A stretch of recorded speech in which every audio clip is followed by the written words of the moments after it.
Hello kaibigan! Today tuturo ko sa iyo kung paano ba mag-delete or mag-hide ng certain transaction sa may GCash app. So, i-open muna natin yung GCash para maituro ko sa iyo step by step. As of now, wala pa naman talagang legit na paraan para ma-delete natin yung transaction history natin. Pero don't worry dahil meron tayo mga technique na kailangan gawin para naman ma-delete or ma-hide man lang natin yan sa ating GCash app. At yan yung ituturo ko sa inyo ngayon. Take ko lang mag-open, natagal mag-open eh. Kaya naman tapusin nyo hanggang dulo para malaman nyo kung paano nga ba natin ma-hide yan. And napakabilis lang nito dahil meron lang naman tayong kailangan gawin. And para maayos talaga natin, kailangan i-delete nyo din yung notifications sa may messages nyo. Ayan. Once na makapag-login na tayo sa ating GCash account, punta lang tayo dito sa may, wait lang, hintay lang natin. Ayan, habang loading pa pala mga kaibigan, hihingi lang ako ng maliit na pabor. Huwag niyong kalimutan mag-like and subscribe. Now na nasa home tayo ng GCash app, punta lang tayo dito sa may transactions para ma-explain ko lang sa inyo. So dito makikita nyo, ito yung mga transactions na meron ako dito sa aking GCash. At mapapansin nyo, hindi naman lahat ng transaction natin ay makikita natin dito.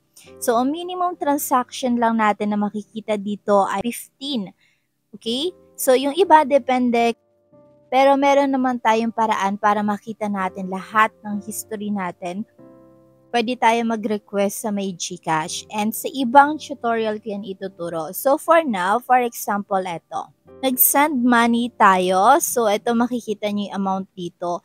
And ito yung pangalawang transaction na ginawa ko or yung pinaka-latest na transaction. Pangalawa sa pinaka-latest na transaction na ginawa ko this month of June. So, makikita nyo, kailangan mawala to dito. Halimbawa, meron nag-open ng GCash app nyo or kung ano man reason nyo, bakit gusto nyong i-delete yung isang certain transaction. Ang gagawin nyo lang, kailangan nyong gumawa pa ng ibang transaction.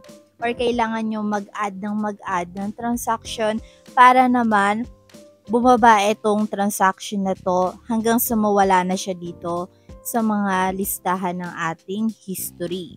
So, paano nga ba tayo gagawa ulit ng panibagong transaction na hindi natin kakailanganin mag-send ng malaking pera?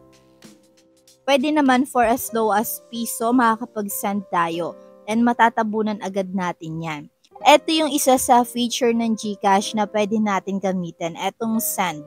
So, kapag tinap natin to, for as low as piso, makakapag-send tayo ng pera.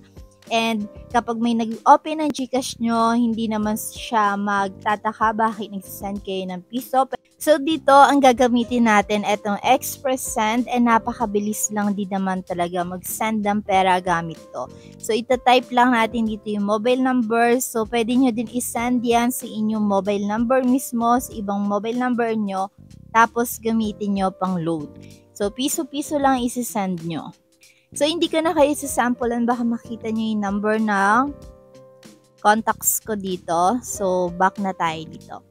Okay, so ganun lang kabilis mga kaibigan mag-send ng pera and matabunan yung certain transaction na gusto mong tabunan dito. Kasi sa ngayon, hindi pa ina-allow ni GCash na makapag-delete talaga tayo ng transaction. So malalaman din yan kung meron silang copy ng account nyo or meron silang access sa inyong account. Pwede rin silang mag-request ng full history ng inyong account. Pero yung iba naman, hindi na nila naiisip yon. Okay? So, kung ano man yung dahilan mo kung bakit gusto mo mag-delete ng transaction, sana ay nakatulong ako at sana naman wag mo din kalimutan mag-subscribe dahil malaking bagay yan sa ating community. And syempre, para naman magkita pa tayo sa mga susunod na tutorial na maaaring makatulong sa iyo. See you around, kaibigan!